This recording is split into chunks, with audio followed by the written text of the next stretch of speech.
Hey ladies and gentlemen, once again welcome to our channel. I hope that you're doing fine and I hope that this video does find you in good health. If you're watching for the first time, take a second to subscribe to our channel so we will grow together. And for my returning viewers, thank you very much for supporting this channel. Ladies and gentlemen, yesterday at midnight or to yesternight, Fred Okengo Matiangi jetted back to the Republic and he was received by a delegation at the airport. Among the delegation that received Fred Okengo Matiangi was Senator ONYONKA, who has been representing him in various functions, and KIONI, the Jubilee Party Secretary General. And I just want you to see how Fred Okengo Matiangi arrived at the airport yesterday night.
Ladies and gentlemen, having seen the arrival of Fred Okengo Matiangi, he later was asked to go and address some media, of course, which he did off air, and it wasn't recorded.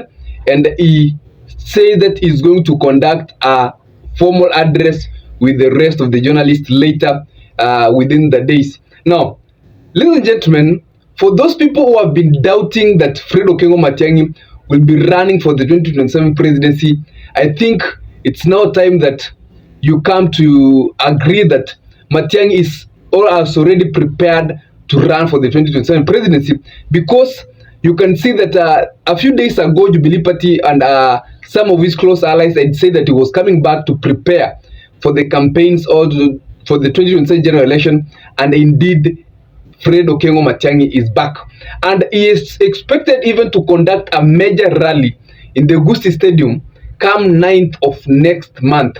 And here is where he's going to go for his homecoming. Remember that Fred Okengo Matiangi comes from the Gusii region. He's going to conduct a rally in the Gusii region for an homecoming, and he's going to do it from Gusii Stadium. And among the guests who are expected to attend that homecoming rally is former President Uhuru Kenyatta, and we'll be seeing if indeed Uhuru Kenyatta will be making his way to welcome Fred Matiangi in his homecoming at Gusii Stadium. But this now has brought a dimension in politics of Kenya. And remember that Rigathi Gachagua and Kalonzo Musyoka have been saying that Fred Okengo Matiangi is one of the persons who are working in their coalition. The other day, even Eugene Malo was doing an interview with the radio station, and he confirmed that Fred Okengo Matiangi is just coming on board, which we have exactly seen through his jetting back, and we expect that he's going to even come or work with the other principals, that is Kalonzo Musyoka, Rigathi Gachagua, and the likes of Kio Mtata and Eugene Malo to form a very strong coalition. And you can tell me what you think in the comment section about who should be the presidential candidate now that Fred Okengo Matiangi is officially back. Who do you think has the potential in this coalition to take or to stand against President Ruto come 2027? Because you can now see that this coalition is becoming more strong day in, day out, with Fred Okengo Matiangi, Kalonzo Musyoka, Rigathi Gachagua, Eugene Wamalwa, These are not people you can just say that they'll not pull a fight in the 2027. Actually, they are going to attract good numbers.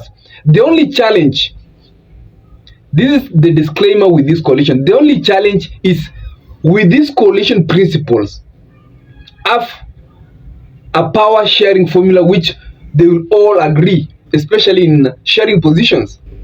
And this is where I've always said that the only thing that the President Ruto is ahead of this coalition is that for his side, it's already arranged, because whoever is joining President Ruto knows very well that it's President Ruto will be the presidential candidate. And here is where the problem is always.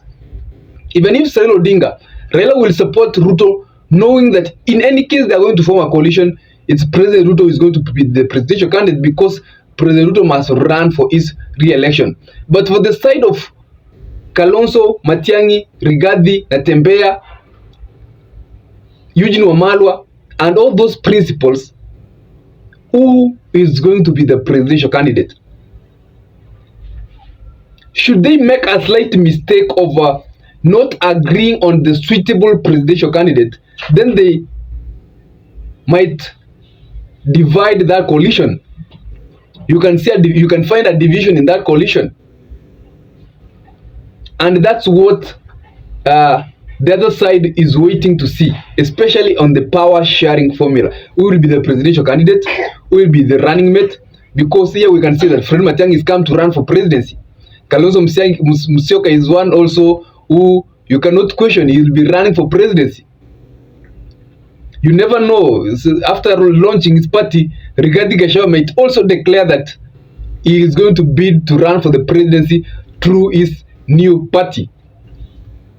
Although Rigathi Gachagua has always hinted that for him, he can at least, it's not a must that he must run, as long as President Ruto is a one-term president. So who do you think is the most suitable in this coalition? Who should be the president and who should be the running mate for them to ensure that they get the maximum numbers, especially between Kalonzo Musyoka and Fred Okengo Matiangi, because these are the two strong candidates in this coalition.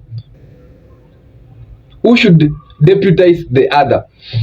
Ladies and gentlemen, that's all for you for today. You can tell me what you think in the comment section about the return of Fred Okengo Matiangi, who is just landed in to the country to officially prepare for his 2027 presidential campaigns. And I remember very well that Fred Okengo Matiangi had just early booked a private firm that is going to lobby for his 2027 presidency.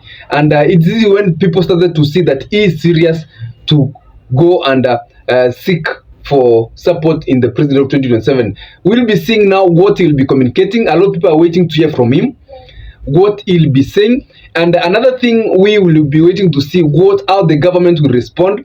Will they start with their cases will they be brought upon him, because he's one of the threat in government. There is an opinion poll I shared in a different opinion in this channel, and Fred Okengo Matiangi was at 11%. And this is an opinion poll that was conducted by intelligence, while President Ruto was at 22%. Fred Okengo Matiangi was at 11%. And remember that Fred Okengo Matiangi was at 11% without making a declaration, without appearing in the country, and without doing anything. Just by putting his name on that list, he was at 11%, which made him a threat, because if he's going to campaign, joining hands or forming a coalition, then he is expected to even gain more in this coalition. Otherwise, stay safe. Have a nice day whenever you are.